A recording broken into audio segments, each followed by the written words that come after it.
चौथी कक्षा में हिंदी भाषा के अंतर्गत पाठ्य पुस्तक भाषा सेतु के दूसरे पाठ का आज हम लोग दूसरा भाग पढ़ेंगे।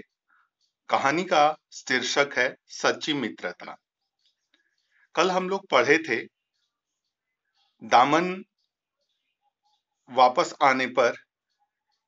दामन के वापस आने पर पीथियस खुश नहीं था। वह मित्र के लिए अपने प्राण न्यौछावर करना चाहता था, अर्थात वह अपना प्राण देकर भी मित्र को बचाना चाहता था। दामन विवाहित था और उसके बच्चे भी थे जिन्हें वह बेहद प्यार करता था, अर्थात दामन का पूरा परिवार भरा पूरा था।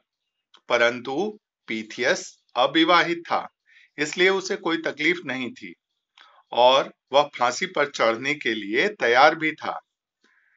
दामन और पीथियस फांसी पर चढ़ने के लिए तर्क वितर्क करने लगे। दोनों में आपस में विवाद होने लगा, दोनों लड़ाई झगड़ा करने लगे। राजा ने मित्रता की ऐसी मिसाल पहले कभी नहीं देखी थी।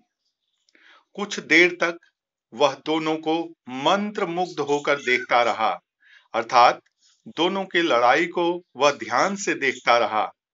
फिर अपने आसन से उतरकर वह उन दोनों के पास आया और बोला, मित्रता की ऐसी मिसाल मुझे आज तक नहीं देखने को मिली, ना ही सुनने को मिली है। आप दोनों में से किसी को मरना नहीं होगा। यदि आप दोनों चाहें तो मेरे दोस्त बन सकते हैं। राजा के द्वारा पीथियस और दामन को ऐसा कहा जाने पर दोनों बादशाह का हाथ चूमकर उससे दोस्ती कर ली। पीथियस बहुत बहादुर था।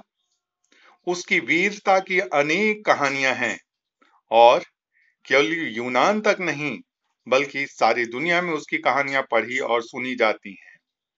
इन दोनों मित्रों की दोस्ती से राजा की शक्ति बहुत बढ़ गई, अर्थात वह राजा और उसका राज्य शक्तिशाली हो गया, बलवान हो गया।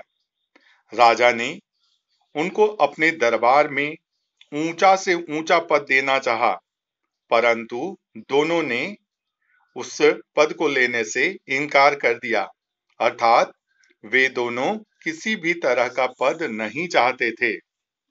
उन्होंने विनम्रता के साथ कहा, हम लोग मित्र ही बने रहें तो अच्छा होगा। मित्रता और चाकरी दोनों को साथ निभाना कठिन है। चाकरी का अर्थ है नौकरी, मित्रता और नौकरी एक साथ कर पाना मुश्किल है। इस कहानी से हमें यह शिक्षा मिलती है कि मित्रता बहुत बड़ी चीज होती है और मित्रता की रक्षा करना, उसका सम्मान करना बहुत बड़ी बात होती है। राजा ने उन्हें बड़ा पद देने का भी प्रयास किया, परंतु वे दोनों उस पद को लेने को अस्वीकार कर देते हैं।